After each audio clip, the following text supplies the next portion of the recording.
It's a beautiful day in the neighborhood, a beautiful day in the neighborhood. Would you be mine? Would you be mine? I have always wanted to live in a neighborhood with you. So let's get together, we might as well say something and something, you might as well say. Would you be mine? Could you be mine? Won't you be my neighbor? Won't you please? Won't you please? Please, won't you be my neighbor? Lisa Fry. I think I go from singing to singing. I feel like I should have been on Broadway. Lisa Fry, the Catholic unschooler, homeschooler, all around schooler. What are we doing today? All right, did I even mention where I was going today? I think I started talking about it, but then I forgot to tell you. Yes, we're going to Grafton, guys. We're in the Grafton right now. Look at that, isn't that pretty? Oh, look at that, guys. See that? So I'm with my friend Delilah right now, and she thought she'd take this beautiful ride here. And why am I here today? Because, do you guys remember all the sand and the stone? Well, it's there, but my handyman hurt himself, and I need to have somebody do it for me. And so I'm meeting another person, and he's, and I found a handyman, and that's another man I'm meeting today. This is where it turns to dirt. Look at this guy's house over here. This guy, look what he does. He puts this all together. Look at this. Is that ridiculous? But he makes it work. Isn't that funny? Oy, oy, oy, oy, oy. Yeah, but he'll have like the smoke going in it, you know, like he's got like the stove on or something. Yeah. All right, everybody. Oh, and see this envelope right there? Oh, yeah. Well, that, guess what that is? That is my approval for the next 2 cabins. Woohoo! I just went to town hall and they gave it to me. Everybody, I just want to introduce to you my new helper. This is Craig, everybody. How's it going? Yeah, and he's helping me, you would say stake out, right? Yep. Stake it out, lay out. All right. So, do you think that's too close to the willow tree? I mean, I don't really know how thick they are, but I do know they're a lot thicker than these. Yep. Do you know what I mean? Yeah, I'd say we go downhill. Down a little bit more? Okay. Yep. Oh, this is exciting. So he's telling me all the ins and outs of Grafton, and that's very interesting.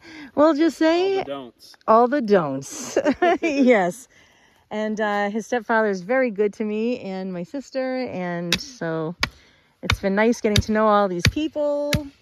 And it was just raining a lot a little while ago, and this is just fun. It's just fun. It's fun to be productive about things, huh? And get things done. Oh, yeah. Yeah. All right. Very good. Yes. If there's extra rocks. There will be. You think so? Guaranteed. Okay. Perfect. Yep. Yeah. See, guys, look. So that's the forest that the window will be looking out. And then, so he's going to come and put what they call a pad with the rocks here. All right. Bye, everybody. Bye, Grafton. We'll see you later. We're going to go to the country store. I got to show Delilah. We're here, everybody. Yeah. Yeah.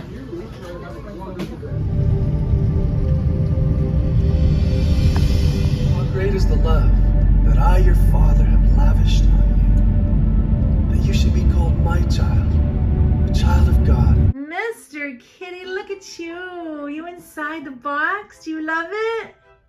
Do you love the box?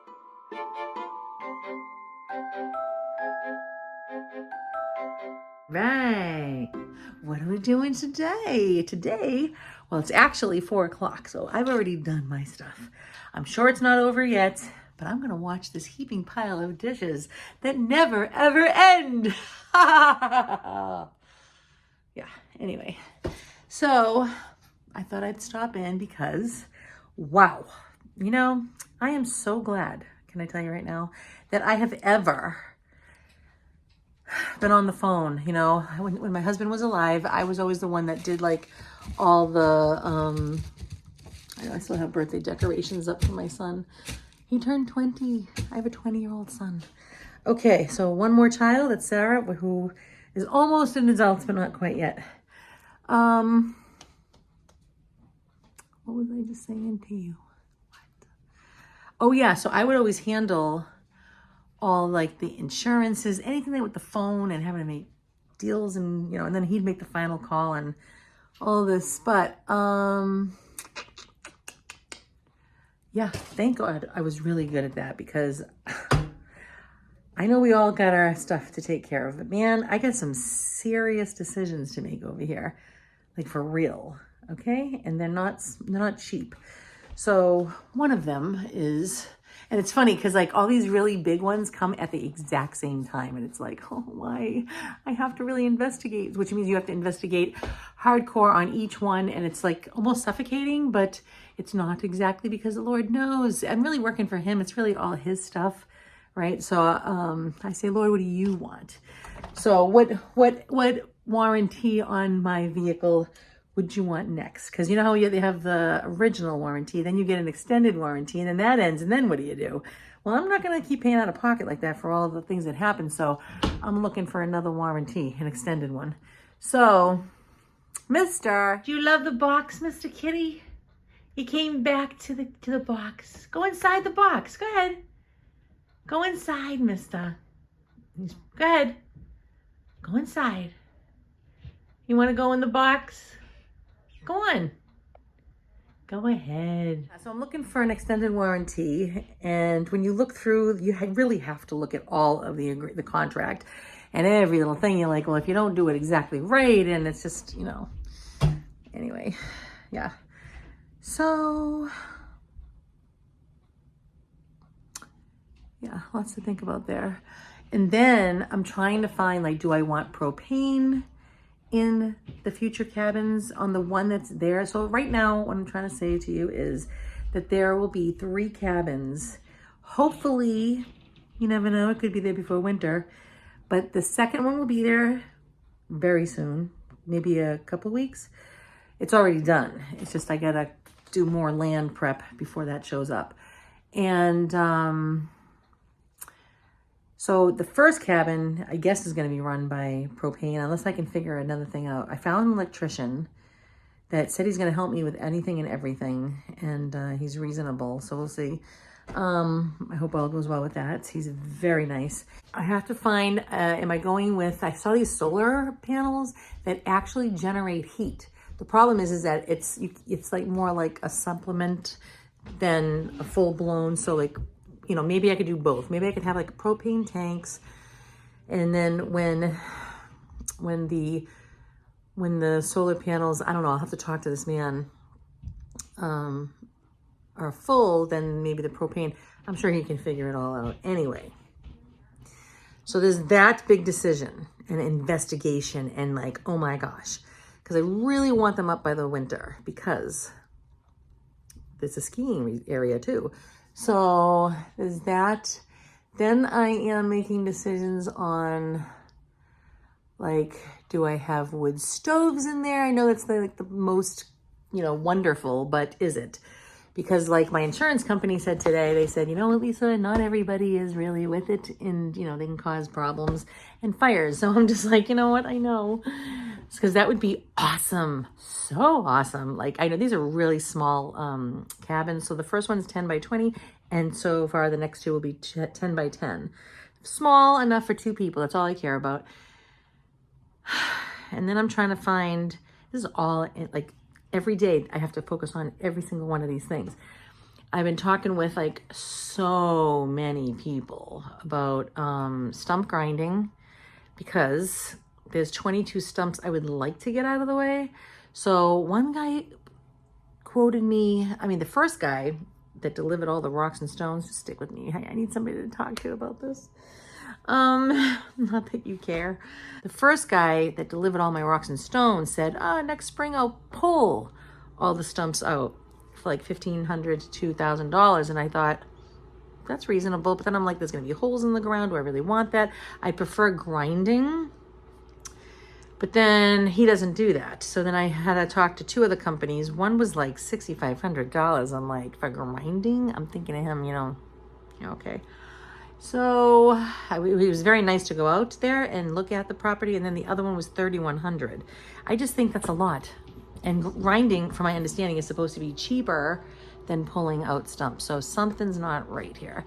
But then I found another guy that I said, you know, maybe you or maybe Oscar, whoever, can go around with the chainsaw and get it flush as possible to the ground. At least 5 of those 22, because they're in the way of me making a parking space. And all of this I really want to happen now. So that way there, I can have stones delivered. But before the stones are delivered for the parking spot and more sand, 2 things have to happen. I have to lay down fabric like you once saw us do, me and Oscar, for the parking lot so nothing grows through the stones.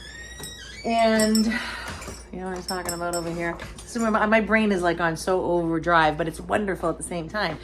And what else? Oh yeah. So one of my sisters had sand delivered for the electrician on her side, and the sand has clay in it. Bad idea to put in on a driveway. She didn't know this. And when I went, you can never drive a car on it when it's wet. You can drive on it when it's dry, no problem. We had a big truck do that, as you saw. But when it's wet, I thought I was gonna sink, okay? My boot got stuck, my foot's coming out. I'm like, I can't get out. I was all stuck and sinking further and further. And I was like, oh my gosh. And so, that's a problem. So if it's raining, I have to take that into consideration. So all these things have to be so timely, and the cabin is finished and it needs to be brought here, but I need all these other things done first. I don't have to have the parking lot done, but if the guy is already going to be there, I can just have him work it out. Otherwise I got to pay for him to come out again. You know, he charges a fee for that. It's not much compared to other people, trust me. When you have any kind of vehicle delivered, we're talking over $1,000 just for the truck to come out. But he only will charge $100. That's not bad. But I still want to save the $100 if I can help it. If I can orchestrate everything accordingly. So I'm trying to get this guy with the chainsaw out there and just cut down 5. If I can get him to do that and bang it out, but I want to meet him first. I kind of want to see. Maybe what I could do is have him go out and prove to me. He has to drive about 40 minutes. And I'm like, you know what? Maybe I should say to him, go out there and cut down 1 and let me see it. But in order for him to do that, I gotta wait to hear from my, do you see what I'm talking about? It's all fine and all good. It's just like, you have to wait for the other person. I'm waiting to hear from my plow guy. That's the same guy that you met the other day, that's going to flatten everything out. And he's gonna take all the piles of rocks and sand and make what's called pads, right? So the cabin can go on it. So he's also might, if my guy, my rent-a-husband guy can't do plowing because of his back, I'm getting a second opinion. So can I cut the stumps flat rather than grinding or pulling them out? Will that be sufficient enough for them if it's flush with the ground? They're probably gonna say no. All right, anyway, thanks for listening. Let me go attack these dishes.